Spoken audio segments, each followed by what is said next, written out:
BlackRock, Bitcoin, and you. The wealth shift is happening now. BlackRock just made a move that can change your financial future forever.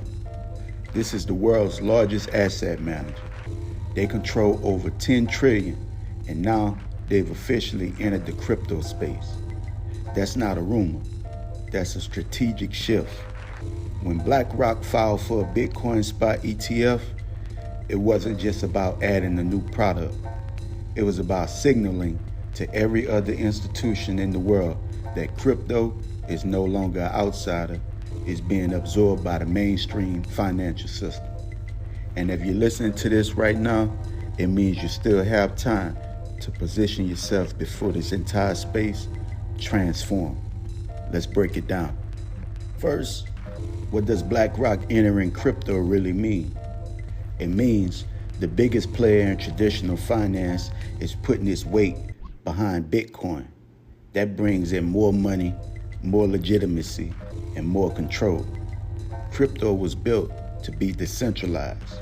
It was created as an alternative to the traditional financial system. But once firms like BlackRock start buying in, the rules begin to change. They won't just invest in Bitcoin. They'll influence how it's regulated, how it's taxed, and how it's assessed. They'll shape the narrative around what crypto is supposed to be. And that's something we all need to be aware of. Secondly, this move will change the price dynamics completely. Right now, most people still see Bitcoin as volatile. But once ETFs are approved and investment firms start allocating even 1 or 2% of their portfolios into crypto, demand explodes. And when demand explodes from institutions, prices will spike. That's not a guess. That's always what happens when retail investors get left behind. What does that mean for you? It means if you're not already stacking, you're going to be chasing. It means 25K Bitcoin could turn into 100K Bitcoin. And instead of building wealth, people will be buying at the top just to say they got in. You don't want to be that person. Thirdly, there's a deeper issue here that no one wants to talk about. With institutional adoption comes surveillance. That means more KYC, more restrictions, more blacklisting, and fewer ways to move freely. Once you mix crypto and legacy finance, the end goal becomes programmable money. This isn't a conspiracy. This is structure.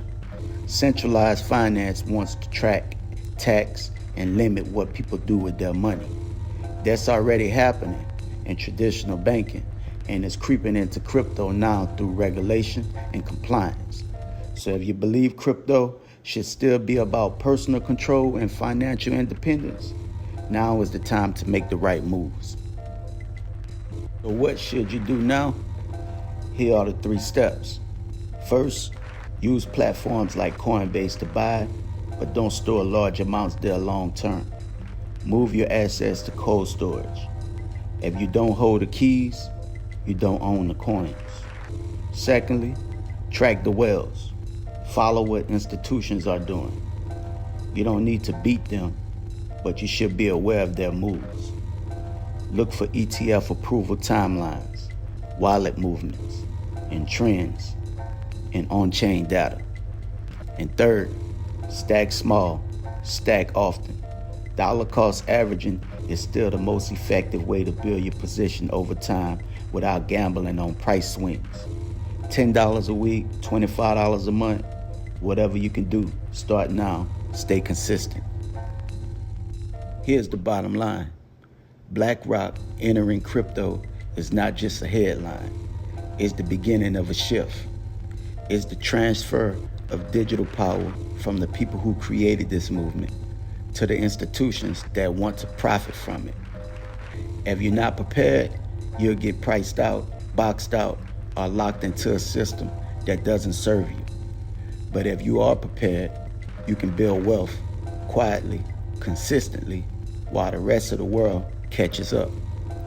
If you're serious about your future, now's the time to act. Drop a ready in the comments if you're stacking wealth this year. And stay locked in, because this is just the beginning. Start stacking today. Join Coinbase with my link in the description and get free Bitcoin just for signing up. Don't wait.